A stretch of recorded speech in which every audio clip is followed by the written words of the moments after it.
ఓం శ్రీకృష్ణ సద్గురు పరబ్రహ్మణే నమః.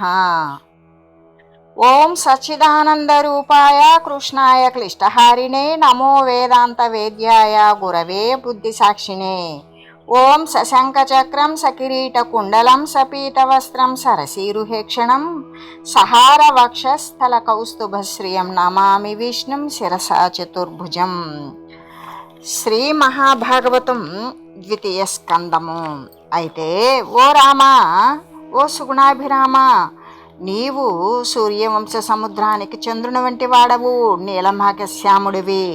రావణుని ప్రబల సైన్యమంతా కూడా సంహరించిన వాడవు. రాక్షసులనే పర్వతాలకు ఇంద్రుని వంటి వాడవు. సుబాహుని బాహుబలం గర్వం అనే చీకటిని పోగొట్టిన సూర్యుని వంటి వాడవు. ఏ కోరిక లేనివాడవు ఓ రాజోత్తమ. పార్వతీదేవి చేత కూడా ప్రశంసింపబడే నామం కలిగిన ఓ రాఘవా, వాలిని చంపిన వాడవు. సుగ్రీవునికి రాజ్యం కూడా ఇచ్చిన వాడవు. సంసారము అనే చీకటికి సూర్యుడైన వాడవు. మరి ఓ రాజోత్తమ, దేవతా సార్వభౌమ దశరథ రామ, సాటి లేని గుణ సముదాయం కలవాడవు. నిర్మలమైన ఆనందంలో ఒలలాడేవాడవు. పాపములు అనే మేఘాలను పారద్రోలేవో వాయు సమాన. దుష్ట రాక్షస సంహారక, సముద్రుని గర్వం ఎండగట్టిన వాడవు. చక్కని భక్తులను పోషించేవాడవు పద్మనేత్ర. సజ్జనుల స్థుతులకు పాత్రమైన వాడవు. ఓం శ్రీరామ, నీకు నమస్కారము అని తెలియజేస్తూ, ఇది శ్రీ పరమేశ్వరుని యొక్క కరుణతో కలిగిన కవితా వైచిత్రం కలిగిన కేసన మంత్రి పుత్రుడు, సహజ పాండిత్యుడు అయిన పోతనామాచుని చేత వ్రాయబడినటువంటి శ్రీ మహాభాగవత పురాణం. ఈ పురాణంలో పరీక్షిత్తుతో సుఖయోగి మాట్లాడటం, భాగవత పురాణం యొక్క వైభవాన్ని తెలియజేయడం, అంతేకాదు ఖట్వాంగుడు మోక్షం పొందిన విధానాన్ని, ధారణా యోగ విషయమై విష్ణుని యొక్క పాదాది అవయవాలలో అన్ని లోకాలు ఉన్నటువంటి విధానం, సత్పురుషుల యొక్క ప్రవృత్తి, మోక్షానికి వ్యతిరేకమైన కోరికలిచ్చే దేవతలను సేవించే విధము, మోక్షమిచ్చేవాడు శ్రీహరియే అనుట, హరిభజనం చేయని వారికి హేయత్వము ఆపాదించుట, రాజు ప్రశ్నించుట, మరి సుఖమహర్షి శ్రీహరి యొక్క స్తోత్రాన్ని చేయడం, వాసుదేవుని యొక్క అనుగ్రహంతో చతుర్ముఖుడు బ్రహ్మాధిపత్యాన్ని పొందటం, శ్రీహరి వలన బ్రహ్మ రుద్ర మొదలైన లోకాలు ప్రపంచాలు పుట్టడం, శ్రీమన్నారాయణుని యొక్క దివ్య లీల అవతారాల పరంపర యొక్క వైభవాన్ని కూడా సూచించడం, భాగవత వైభవం, పరీక్షిత్తు మరి సుఖయోగినడిగిన ప్రపంచాది ప్రశ్నలు, అందులో శ్రీహరి ప్రధానకర్త అని వృత్తాంతము అని ఆ వృత్తాంతము చెప్పటము, భగవద్భక్తి యొక్క వైభవము, బ్రహ్మ యొక్క తపస్సుకు ప్రసన్నుడై హరి వైకుంఠ నగరంలో ప్రసన్నుడైతే స్తోత్రము చేసి ఆయన యొక్క అనుగ్రహంతో ఆ మహిమను వినటం, వాసుదేవుడు ఆనతిచ్చినట్లుగానే బ్రహ్మ నారదునికి భాగవత పురాణం యొక్క ప్రధానమైనటువంటి 10 లక్షణాలు కూడా తెలియజేయడం, నారాయణుని యొక్క వైభవం, జలము మొదలైన తత్వాలు యొక్క సృష్టి, శ్రీహరి యొక్క నిత్య విభూతులు మొదలగునవి చెప్పడం, కల్ప ప్రకారాదులు సూచించడం, సౌనకుడు విదుర మైత్రేయ సంవాదం చెప్పమని సూతుని అడగటం అనే కథలగలిగినదే 2వ స్కందం. ద్వితీయ స్కందము సమాప్తము. శ్రీ మహాభాగవతంలో ఇప్పుడు తృతీయ స్కందము. శ్రీమహిత వినుత దివిజస్తోమ యశస్సీమరాజ సోమ సుమేరు స్తోమ వినిర్జిత భార్గవ రామ దశానన విరామ రఘుకుల రామ. శ్రీదేవి చేత పూజింపబడేవాడవు, దేవ సమూహం చేత స్తుతింపబడిన వాడవు, కీర్తికి హద్దైన వాడవు ఓ రాజచంద్ర. మేరు పర్వతం వలె నిబ్బరం కలిగిన వాడవు, పరశురాముని జయించిన వాడవు, రావణుని సంహరించిన వాడవు, రఘువంశీయుడైన ఓ శ్రీరామచంద్ర అవతరించుము. మహోత్తమ గుణాలతో గొప్పవాళ్ళైన శౌనకాది ముని శ్రేష్ఠులతో సమస్త పురాణాలను కూడా వివరించి చెప్పడంలో నిపుణుడైన సూతుడు ఇలా అంటున్నాడు, ఇలా చెప్పాడు. ఆ విధంగా ప్రాయోపవేశం చేసి ఉన్న పరీక్షిన్ మహారాజుతో సుఖయోగి ఇలా అన్నాడు. ఇప్పుడు మనం అనేక పర్యాయాలు ప్రాయోపవేశం అనేటువంటి పదాన్ని మనం పదే పదే ప్రస్తావన చేసుకుంటూ ఉన్నాం. అయితే ప్రాయోపవేశం అనేటువంటి పదానికి అర్థం ఏమిటంటే ఆహారము కానీ మరి ఎటువంటి ద్రవ పదార్థము కానీ, అంటే ఆహార పానీయాలు తీసుకోకుండా ఉండేటువంటిది ప్రాయోపవేశం. ఎంతవరకు? తన యొక్క శరీరం విడిచిపెట్టేటంత వరకు, అంటే మరణ పర్యంతం కూడా ఆహార పానీయాలు తీసుకోకుండా ఉండే నియమం ఏదైతే ఉన్నదో దానినే ప్రాయోపవేశం అంటారు. అయితే ఇప్పుడు ఆ సుఖయోగి ఇలా అన్నాడు. పాండు నృపాల నందనులు బాహుబలంబున దాత్తరాష్ట్రులన్ భండన భూమిలో గెలిచి పాండుర శారద చంద్ర చంద్రికా ఖండయస ప్రసూన కలికాతతి గౌరవరాజ్య లక్ష్మి నొండొండయలంకరించుచు జయోన్నతి రాజ్యము సేయుచుండగన్. ఈ విధంగా పాండవులు వారి యొక్క భుజబలంతో కౌరవులను యుద్ధ భూమిలో గెలిచారు. వారు తెల్లనైన శరత్కాలంలోని వెన్నెల్లాగా అఖండమైన కీర్తి అనే పూల మొగ్గలతోటి కౌరవ రాజ్యం అనే లక్ష్మీదేవిని పరస్పరం కూడా అలంకరిస్తూ విజయోన్నతితో రాజ్యాన్ని చేస్తూ ఉన్నారు. మనుజేంద్ర విదురుడంతకు మునువనమునకేగియచట ముని జనగేయున్ వినుత తపోధౌరేయున్ ఘనుననుపమ గుణ విదేయుగని మైత్రేయుణం. ఓ పరీక్షిత్ మహారాజా, అంతకుముందే విదురుడు అరణ్యాలకు వెళ్ళిపోయాడు.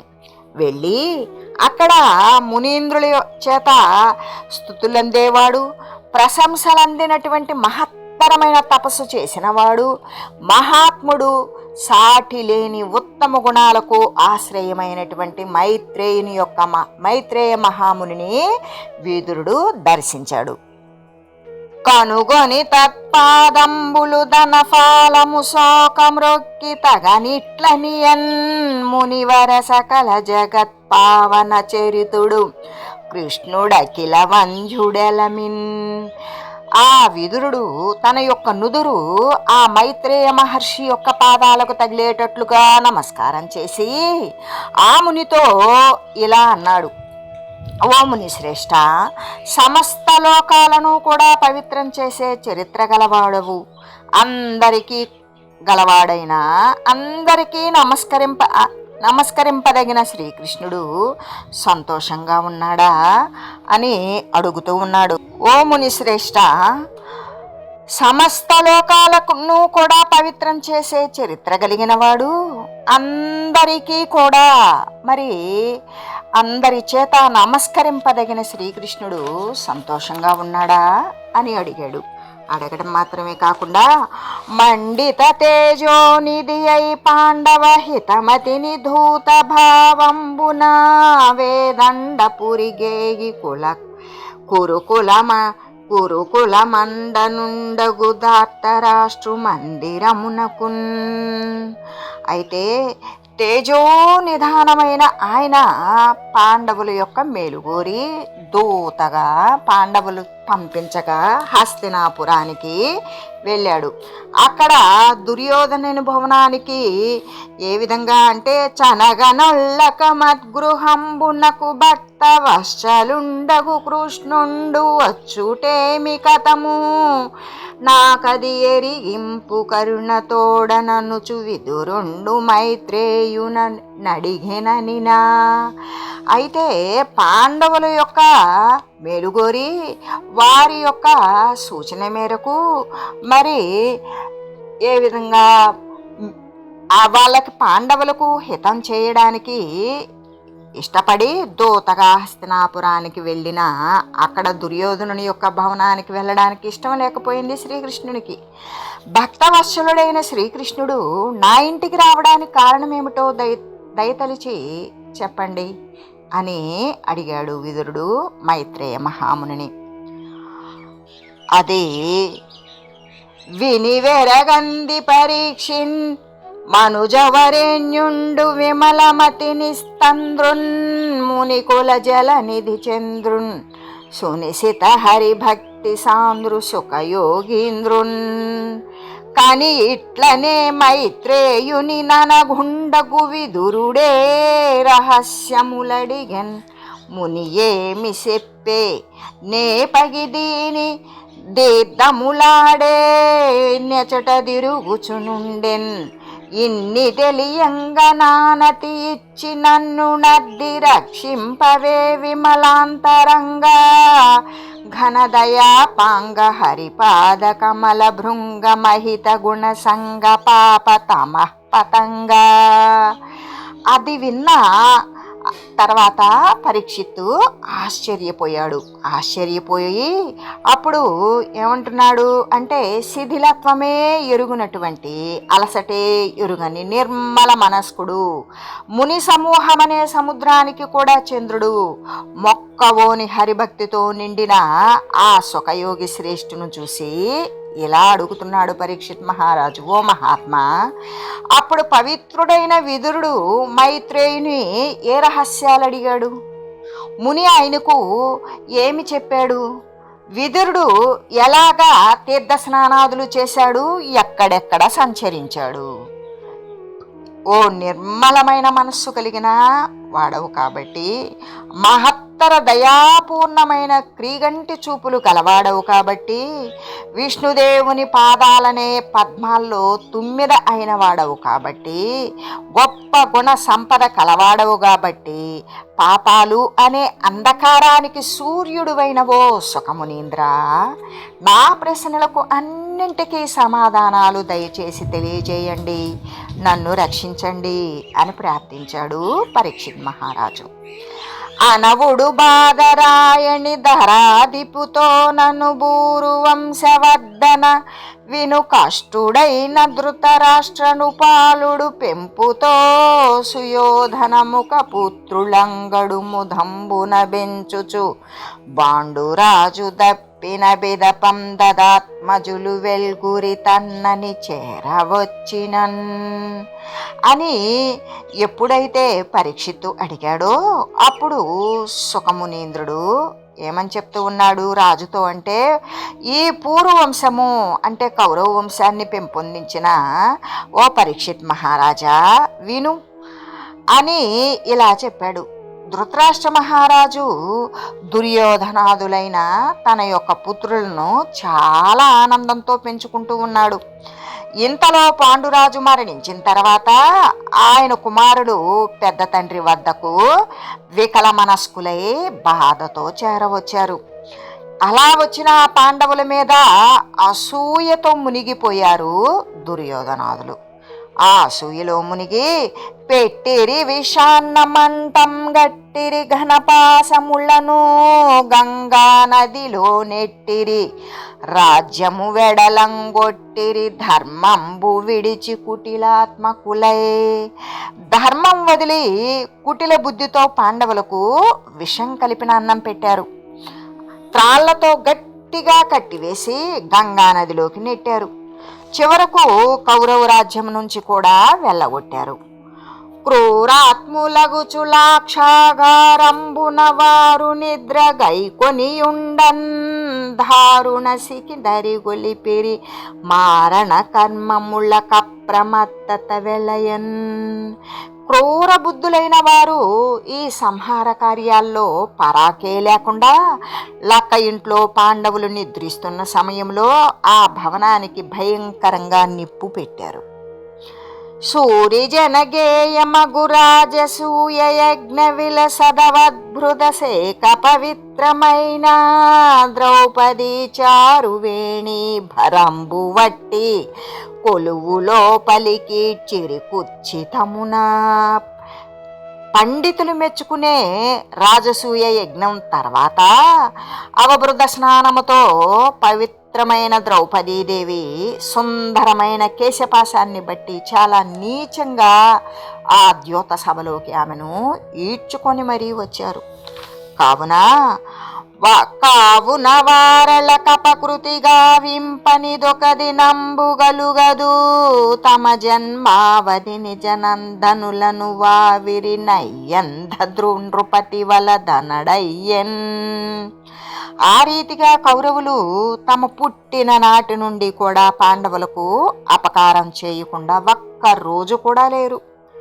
గ్రుడ్డిరాజు తన కొడుకులను ఈ దుష్కార్యాలు ఏమీ చేయవద్దు అని చెప్పేవాడేమో కాదు. మాయజూదంబువన్ని దుర్మార్గ వృత్తి బుడమిగొని అడవులకు బోనడవా నచటదిరిగి వారలు సమయంబుదేర్చి ఏగుదెంచి తమయంశమడిగిన బంచీక. తర్వాత కౌరవులు దుర్మార్గమైన ప్రవృత్తితో కపట ద్యోతం ఒకటి పెట్టి పాండవులను ఓడించారు, అడవులకి పంపారు. అప్పుడు పాండవులు వారి యొక్క ప్రతిజ్ఞను ఆ అరణ్యవాసంలో మరి ఆ అజ్ఞాత వాసంతో కూడా తీర్చుకొని తిరిగి వచ్చారు. తమ రాజ్యభాగం పంచియమ్మంటే ఇవ్వలేదు. అలా ఉండగా సకల నియంతయైన హరి సర్వశరణ్యుడు మాధవుండు సేవక నవకల్పకంబు భగవంతుడనంతుడనంత శక్తి నందక ధరుడబ్జలోచనుడు ధర్మతమును భవుచే నియుక్తుడై యకుఠిల భక్తి యోగ మహితాత్మకుడై ధృతరాష్ట్రుపాలికిన్. ఆ విధంగా సమస్త సృష్టిని కూడా అదుపులో పెట్టేవాడు, అందరికీ శరణందం దగినవాడు, సేవించే వారికి కల్పవృక్షము ఐశ్వర్యాదులు అయిన 6 గుణాలు కూడా కలిగినవాడు, అంతమే లేనివాడు, అనంత శక్తి కలిగినవాడు, నందకము అనే ఖడ్గాన్ని ధరించేవాడు, పద్మనయనుడు అగు యదువంశీయుడైన కృష్ణుడి యొక్క కల్లా కపటం లేని భక్తి యోగంతో పూజ్యుడు కావటం వల్ల ధర్మరాజు దూతగా పంపగా ధృతరాష్ట్రుని వద్దకు వెళ్ళాడు శ్రీకృష్ణుడు. చనియచట భీష్మ గురు తత్తనయ కృపాచార్య నిఖిల ధాత్రీపతులన్ వినియను మోదింపగనిట్లనియన్ ధృతరాష్ట్రుతోడనవనీనాథ. ఓ రాజా, అక్కడ మహాసభలో భీష్ముడు, ద్రోణుడు, అశ్వత్థామ, కృపాచార్యుడు, సమస్త రాజులు కూడా మరి వినేటట్లుగా ఆమోదించే రీతిగా ధృతరాష్ట్రునితోటి ఇలా అన్నాడు. కౌరవ పాండవలిరువురు నారయని కొక్క రూపయవనీవరా నీవే రీతినైనా బాండు కుమారుల పాలో సంగీతేని మనును భయంభున్. ఏ విధంగా ఓ రాజేంద్ర, బాగా ఆలోచన చేసినట్లయితే నీకు కౌరవులు పాండవులు సమానులే. ఎలాగైనా సరే నీవు పాండవులకు రాజ్యభాగం పంచి ఇస్తే 2 పక్షాల వారు కూడా బ్రతుకుతారు అని ధర్మబోధమున బలికిన మాటలు చెవుల నిడమి కృష్ణుండు విదురున్ ఘననీతి మంతు బిలువంబనిచిన జనుదెంచె గురు సభాస్థలమునకున్ అని ధర్మం తెలిసి చెప్పిన ఆయన మాటలు కౌరవుల యొక్క చెవికెక్కనే లేదు. అందువల్ల కృష్ణుడు రాజనీతి తెలిసిన వారిలో గొప్పవాడైన విదురుణ్ణి పిలిపించగా ఆయన కౌరవ సభకు వచ్చాడు. విదురుడు అక్కడ ఉన్నవారు చెప్పగా పరిస్థితి అంతా తెలుసుకుని ధృతరాష్ట్రుణ్ణి ఉద్దేశించి విదురుడు ఇలా అన్నాడు. ధరణి నాయక పాండు భూవిభుడు నీ తమ్ముండు దత్పుత్రుడైన పుత్రులంబరి రక్షించిన ధర్మവും దగవును బాటిల్లు వంశంబు సుస్థిర సౌఖ్యోన్నతి జందు శత్రు భయముం చేకూరు శత్రు జయముం చేకూరు గోపాలశేఖరు చిత్తంబును వచ్చునట్లగటుయౌ గౌరవ్యవం సాగ్రణే. ఓ రాజశ్రేష్ఠ, ఓ ధృతరాష్ట్ర భూపాల, పాండురాజు నీ తమ్ముడు. ఆయన కుమారులను రాజ్యభాగదానంతో రక్షిస్తే ధర్మము న్యాయము రెండూ కలుగుతాయి. నీ వంశము కూడా స్థిరపడుతుంది, గొప్పగా సుఖిస్తుంది, శత్రు విజయం కూడా కలుగుతుంది. కురువంశ శ్రేష్ఠ, శ్రీకృష్ణుని యొక్క అనుగ్రహం కూడా కలుగుతుంది. వారి తండ్రి పాలు వారికి నొసగని పాలు సుతులుకెల్ల పంచి ఇచ్చి చలము విడిచి ధర్మమలవడని బుద్ధి జొనుపవయ్య కులము మనుపవయ్యా. వాళ్ళ తండ్రి భాగాన్ని వాళ్లకు, నీ భాగాన్ని నీ కొడుకులకు పంచి ఇమ్ము. పట్టుదల మొండిగా ఉండేటువంటి మొండి పట్టు వదిలివేయి. నీ బుద్ధిలో ధర్మాన్ని ప్రవేశపెట్టు, నీ వంశాన్ని రక్షించవయ్యా అని చెబుతూ, వినుము నృపాల నా పలుకు వేయును నేల సమీర సూతి నీ తనయుల పోరు విన్న బదతాడిత దుష్ట భుజంగమంభు చాట్పున గనలొందు నింతయును మున్నును చెప్పితిగాదే వాని చేతమ తన భవదీయ పుత్రులకు దప్పదు మృత్యువదెన్ని భంగులన్. ఓ రాజా, దయచేసి నా మాట విను. పలుమాటలెందుకు? భీముడు నీ కుమారుల పేరు వింటే చాలు తోక తొక్కిన పాములాగా కోప పరవశుడవుతాడు. ఈ విషయం అంతా ఇంతకు ముందే చెప్పాను. ఎన్ని రకాలు ఆలోచించినా కూడా నీ కొడుకులకు అతని చేతనే మరణం తప్పదు. అంతేకాదు సుమా అని ఈ విధంగా తెలియజేస్తూ ఉన్నారు సుఖమునీంద్రుడు పరీక్షిత్ మహారాజుకు అని చెబుతూ ఉన్నారు. ఓం మంగళం శ్రీ కురుక్షేత్ర రణక్షోణి విహారిణే పార్థసారథి రూపాయ గీతాచార్యాయ మంగళం. ఓం మంగళం నమోస్త్వనంతాయ సహస్రమూర్తయే సహస్రపాదాక్షి శిరోరుబాహవే సహస్రనామ్నే పురుషాయ శాశ్వతే సహస్రకోటి యుగధారిణే నమః. ఓం శ్రీమతే నారాయణాయ నమః. శ్రీమన్నారాయణ చరణౌ శరణం ప్రపద్యే. హరి ఓం తత్సత్.